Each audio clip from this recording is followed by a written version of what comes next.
Okay, so hi again. What a day. This has been, a crazy week. Last Thursday, I got on an airplane at 7 o'clock in the evening, and 5:30 the next morning, in a different time zone, I got off the plane. And then I spent a day and a half, 2 days in Florida with my daughter who got married. And then Sunday at 10:30 a.m. Eastern, I got on a plane, and I didn't get home until 5:30 Pacific time that day. Crazy, 20 hours worth of flights crammed into 2 days in a wedding. And my son, my 17-year-old son, Emerson, he's over in that corner. You can't see him, and he's dancing. He's doing this little thing trying to get me to notice him. I notice you. You are loved and cherished. My kids are so weird. It's this week, like, I don't know if it's because I was away for the weekend or what, but they are crazy insane. And, the family thing and the kids being crazy is just one thing. Facebook is starting all these new crazy rules, and it's affecting bloggers. And as a result, my posts are seen. I have, I think, 1,500 followers right now, and my posts are generally seen by 1, 2, sometimes as many as 12 people. And now with these new changes, I expect that it'll be even less. So I started a group for Homeschool Game School, and for anybody who homeschools using games or hands-on activities. The name of the group is, you're never going to guess it, Homeschool Game School, and in parentheses it's homeschooling with games. So if you want to go there, join there. It's a closed group. People can see you're in it. They can't see what you post, but it's about game stuff, so there's not that much that you have to be worried about. So Gamebox Monthly. If you watched my last videos, you will see that I unboxed my April box, and what was inside of it was weird, disturbing. Weird is the word of the day. There was a game called Fisticuffs, which I have not played yet, because I haven't had time. It's a card game. It seems a little bit like Uno, maybe. Uno and karate, and I don't know. We'll see. And it's by this group called the Nerdologues. Well, the Nerdologues are apparently comedians, and they also have a coloring book about the secret history of Chicago. So I guess they're from Chicago. And the coloring book is extremely racist and misogynistic. It's horrible. Horrible.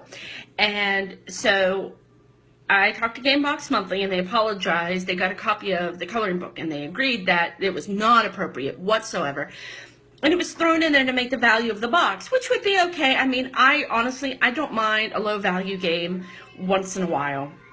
I subscribe to this box because it gives me games that I've never heard of before. Yes, I could go to Amazon. I could randomly pick a game and get it for a little bit cheaper. But the Gamebox Monthly gives me games I've never heard of before. There's my toddler going again, which is why I had to cut this short the last time. So we'll get back onto this. 1 second. Hey, can you get her some more of a sandwich? All right, come here and entertain my people while I go get her a sandwich. Come here. Okay, this is my 9-year-old son, Garrett. Everybody say hi, Garrett. Come here. He's going to come entertain you while I take care of the screaming. Come here, Garrett. Come on. All right, Liam, you come, Garrett. Okay, this is Liam. Maybe he'll entertain you. Over here. I need help over here. Okay. Garrett, Liam, come sit here while I take care of the baby. Entertain, just talk to them. Tell them about who you are, what you do. Talk to them. Here's that. Dice. Crayon. Why don't you tell them about the game you like the best? I like all the No. Come on, a little bit. Come on. I know you want some ice. What's this? This game. Tower. Or you. Talk to them about the game. I don't know how to play this. There. Go watch a little bit. Worried that legacy of his people could be disdained from obscurity. King Abraham decides to host a magnificent. Yeah, you know. Abraham. Sorry, guys. Thank you. I was hoping that lunch would help keep them quiet. It's not. Honey, Mommy's going to do this now. If you watch my very, very, very first video, you'll see I explain about real and why this happens, because I am a homeschooling mother. I have tons of kids here at home, so, you know, things happen. Okay, so last month, Gamebox Monthly, terrible box. They apologized, and I guess last week, I got an email from Gamebox Monthly saying that they were going to send out another box as an apology. We also got an explanation email from the people who made the coloring book. It basically said, we love this coloring book, we love our sound, we love Chicago, this is just meant to be tongue-in-cheek, and ha-ha-ha. I still don't think it's funny. I threw the coloring book away. I couldn't, it was terrible. All right, so the makeup box that we got is actually really great. So let me read to you from the game card. First we have... Mom, do you dare put your hand in this? No. Put your hand in it. No. This is bullfrogs. Okay. And here's the back of it. It's the kind of game I like, with like the little pieces that you can lay down and change. A lot like Attila. Attila is a game by Blue Orange Games that looks a lot like this.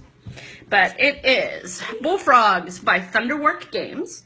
Weapons clash, water splashes, and the booming battle cries of armored bullfrogs ring out across the moonlit swamp.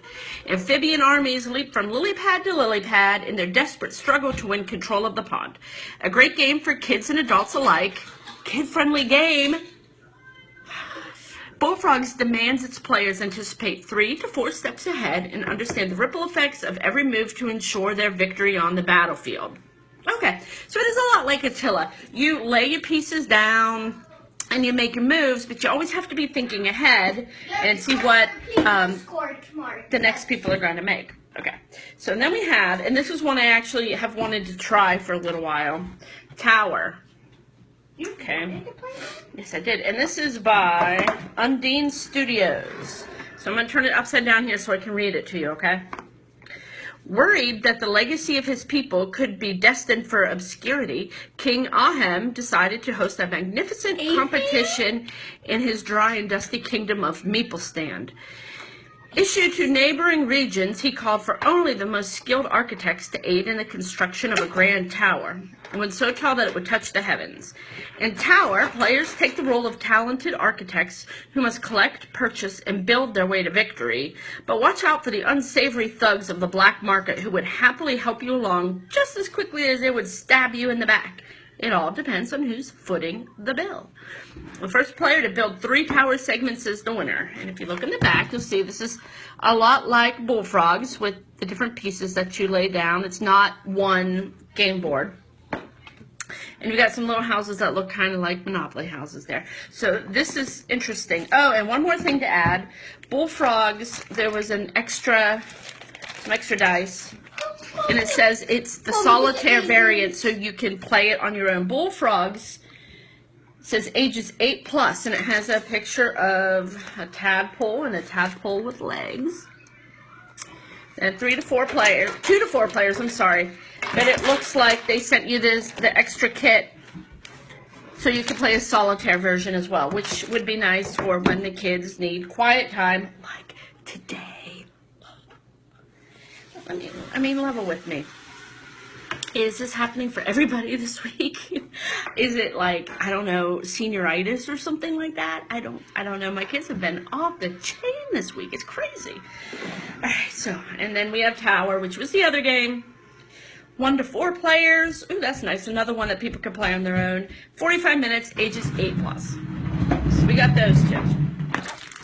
So, okay, so today is Friday. I had to ask my husband this morning when I woke up. I texted him and I said, is it Friday? He's like, yep, all day. Yay. I checked it before I walked into your room to wake you up. Yeah. And it was Friday. Yeah, it was Friday.